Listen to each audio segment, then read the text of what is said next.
Now to a CBS 2 investigation. Our Randy Page reveals the danger that could turn deadly in a car crash.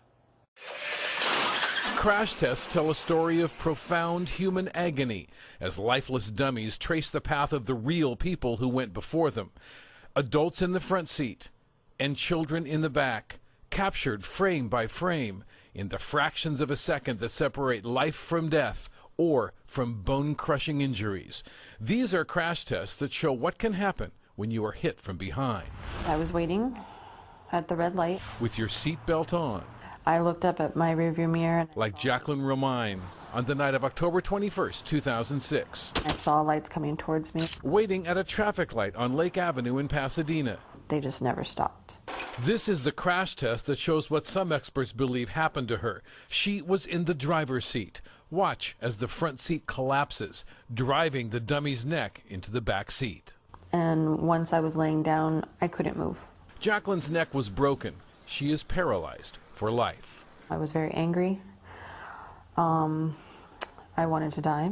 In other accidents, there are children in the back seat. In 2011, 16-month-old Taylor Warner was killed when her father's seatback broke on impact in a rear-end collision and hit the toddler in the face.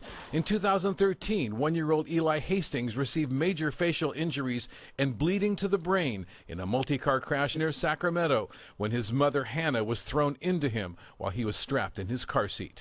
Then there's the death of 7-year-old Crystal Butler. We interviewed Crystal Butler's mother when we first reported the story of collapsing car seats back in 2002. We had an ambulance that was coming toward us.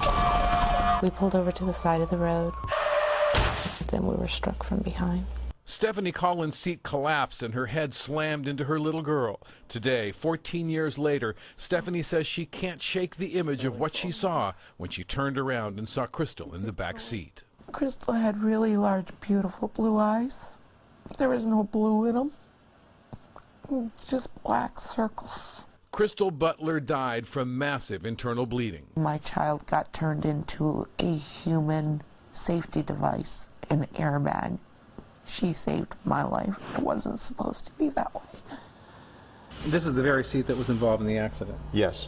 Right. This is the right front seat that Mom was in. When we spoke to structural engineer and accident investigator Ken Chikalski back in 2002, he told us the federal safety standard for seatback strength was grossly inadequate. And today, 14 years later, nothing's changed. Chikalski, who provides expert testimony in lawsuits against car makers, says car seats exceed the federal standard and are generally stronger than they were back in 2002. But the real issue is they're not reliably stronger all the time. Sometimes they could be adjusted and they become weaker. Chikalski says there's not much you can do to protect yourself if you're in the front seat because there's no way to know if your seat will collapse in a collision.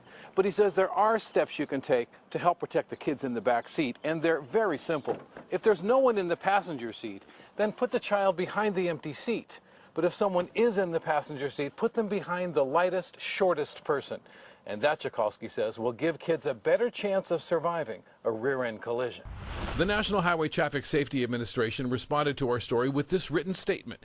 Rear impact crashes account for roughly 3% of all traffic fatalities.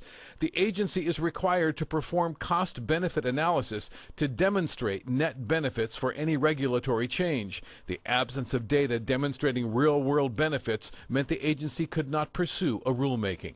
Stephanie Collins asks, how can they say the real world doesn't benefit enough by saving the lives of children like her daughter Crystal and protecting front seat passengers like Jacqueline Romine from life-changing injuries? Randy Page, CBS 2 News.